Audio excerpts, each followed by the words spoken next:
तो चलिए दोस्तों, आज हम जानेंगे कि हमारी कार्तिक पूर्णिमा कब है।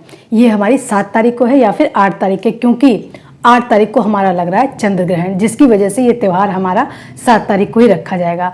आगे इसी वीडियो में हम जानेंगे कि कार्तिक पूर्णिमा स्नान का क्या महत्व है, इस दिन हमें कौन कौन से उपाय करने चाहिए, स्नान किस तरीके से करना चाहिए, क्या हमें इस दिन दान भी देना चाहिए और इसका शुभ मुहूर्त क्या है। तो दोस्तों, इसी तरह के बहुत सारे सवालों के आज मैं आपको जवाब दूंगी। नमस्कार दोस्तों, मैं हूं आपकी दोस्त सरिता। एक बार फिर से आपका स्वागत करती हूं अपने चैनल सुख की सरिता में।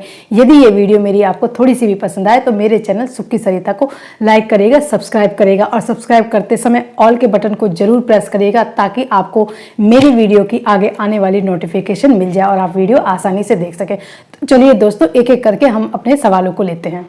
कार्तिक माह को हिंदू धर्म में सभी माह में सबसे श्रेष्ठ और पवित्र माना गया है। आपको मैं बता दूं कि कार्तिक माह जो हिंदू कैलेंडर होता है ना, उसमें 8वां चंद्रमा होता है। इस पूरे महीने में पूजन और पवित्र नदी का स्नान काफी फलदायी माना जाता है। कार्तिक की पूर्णिमा विशेष तौर पर खास मानी जाती है। कार्तिक पूर्णिमा पर गंगा स्नान, दीपदान और व्रत करके हम भगवान विष्णु की पूजा से जीवन में सुख, शांति और समृद्धि का अनुभव करते हैं और उसको प्राप्त भी करते हैं। इसी वजह से कार्तिक पूर्णिमा का इतना ज्यादा महत्व है। इसमें कई सारे त्योहार होते हैं और ये त्योहार हमारा जो कार्तिक पूर्णिमा है ना, ये जो महीना हमारा एक महीने का काफी पावन होता है। तो चलिए आगे अब हम जानते हैं। विष्णु पुराण के अनुसार कार्तिक पूर्णिमा पर ही भगवान विष्णु ने मत्स्य अवतार का धारण किया था। यह श्री हरि का पहला अवतार माना जाता है। हिंदू कैलेंडर में पूर्णिमा को पूनम, पूर्णिमा और पूर्णमासी के रूप में भी जाना जाता है। कार्तिक मास को दामोदर मास के नाम से भी जाना जाता है। दामोदर भगवान कृष्ण के नामों में से एक है। इसी वजह से इस पूरे महीने का महत्व बहुत ही ज्यादा बढ़ जाता है। कई लोग तो इस महीने के दौरान सूर्योदय से पहले हर दिन गंगा और अन्य पवित्र नदियों में पवित्र डुबकी लगाते हैं, स्नान करते हैं और संकल्प भी लेते हैं। कार्तिक पूर्णिमा को देव दिवाली भी कहा जाता है। कार्तिक पूर्णिमा देव की दिवाली के रूप में विशेष रूप से मनाया जाता है। ऐसा माना जाता है कि कार्तिक पूर्णिमा के दिन भगवान शिव ने त्रिपुरा राक्षस का वध किया था, इसलिए कार्तिक पूर्णिमा को त्रिपुरारी पूर्णिमा और त्रिपुरी पूर्णिमा के नाम से भी जाना जाता है। इस साल कार्तिक पूर्णिमा 8 नवंबर को है। तो चलिए दोस्तों, हम जानते हैं इसकी डेट, महत्व और मुहूर्त क्या है। तो चलिए दोस्तों, आज हम अपने सबसे पहला क्वेश्चन जानेंगे, कब है ये आखिर कार्तिक पूर्णिमा। 2022 कार्तिक पूर्णिमा का आरंभ तो हमारा 7 नवंबर को शाम 4:15 से हो जाएगा और इस कार्तिक पूर्णिमा तिथि का समापन हमारा 8 नवंबर 2022 शाम को 4:31 पे हो जाएगा। तो लगभग एक दिन हमें पूरा मिल जाएगा। 7 तारीख की शाम से शुरू हो रहा है और 8 तारीख को ये खत्म हो जा रहा है। लेकिन उदय तिथि के हिसाब से यदि देखा जाए, उदय तिथि का मैं आपको बता चुकी हूँ, जिस दिन सूरज निकलता उस दिन से यदि देखा जाए तो कार्तिक पूर्णिमा हमारी 8 तारीख को रखी जाएगी। लेकिन यहाँ पे बहुत बड़ी प्रॉब्लम खड़ी हो गई है, जो कि है हमारी चंद्र ग्रहण की।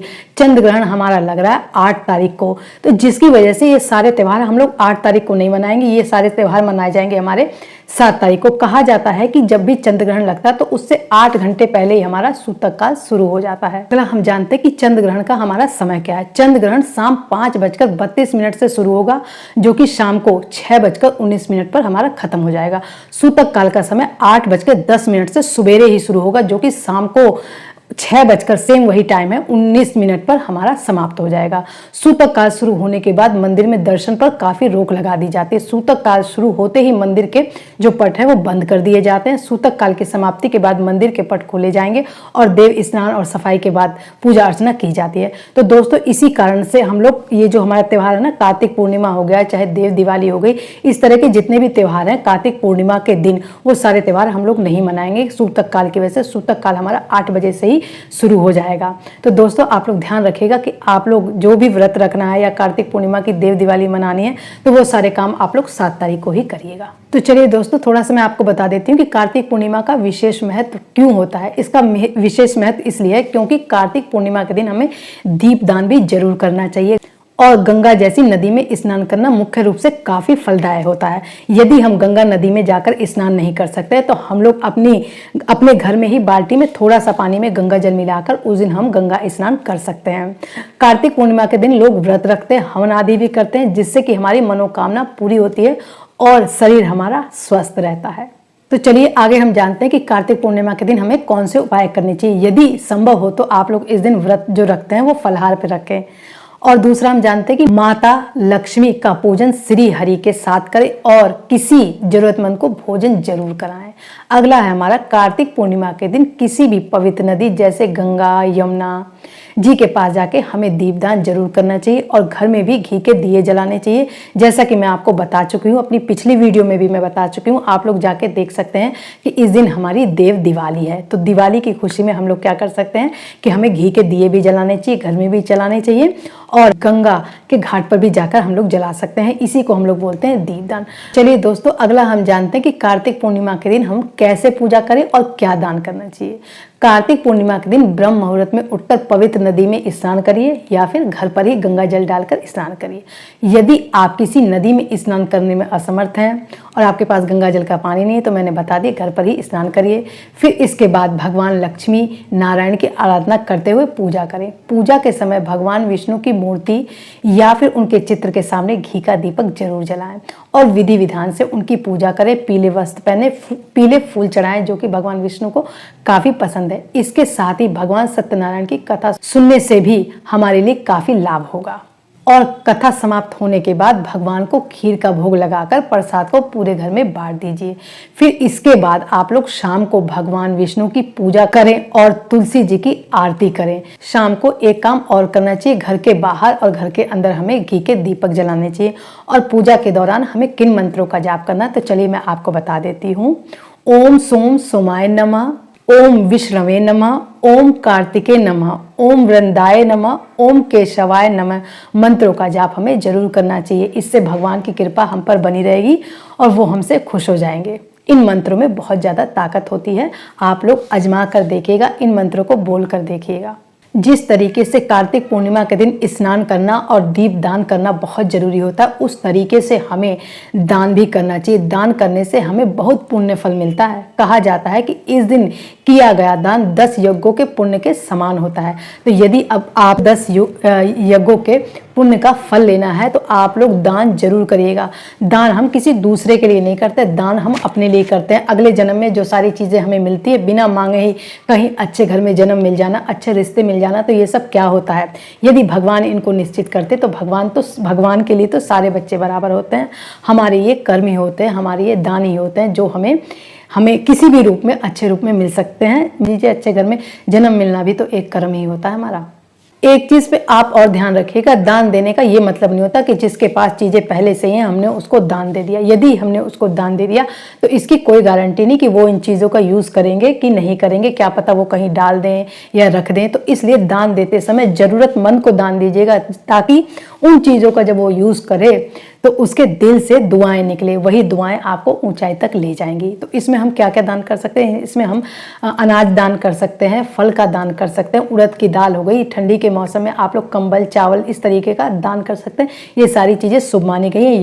यदि आप इस तरह का दान नहीं कर सकते तो आप जितना चाहें उतना पैसा किसी जरूरतमंद को दे सकते हैं। 100 दे सकते हैं, 50 दे सकते हैं, जो आप दे सकते हैं वो आप दान जरूर करिए और अपना कर्म जरूर बनाइए। तो चलिए दोस्तों, थोड़ा सा मैं इस पे भी रोशनी डालती हूँ कि स्नान हमें किस तरह से करना चाहिए। कार्तिक पूर्णिमा के दिन स्नान करना काफ़ी फलदायक होता है और काफ़ी महत्वपूर्ण है हम हिंदुओं के लिए। कहा जाता है कि यदि इस दिन हम गंगा जल का स्नान करते हैं तो पूरे साल गंगा जल स्नान करने के बराबर होता है।